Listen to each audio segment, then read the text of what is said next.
Hello everyone, welcome to the Tech Guy Hub.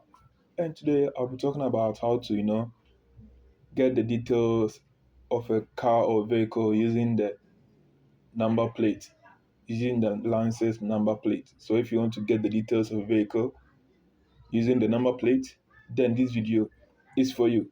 So this is for free and it's easy and simple.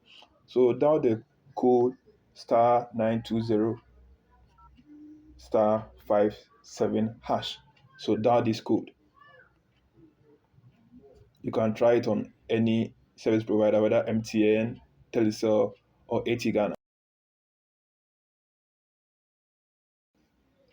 Then enter in the license plate. So enter in the vehicle number, the plate number. So AS 252525. This is just a guess, a guess number. Then you tap on send.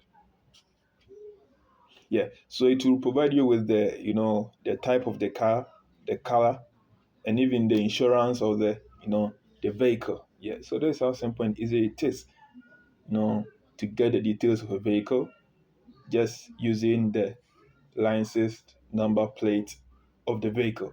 So if you find this video useful and helpful, don't forget to hit the subscribe button, hit the bell icon, and also give this video a like, and see you in the next video.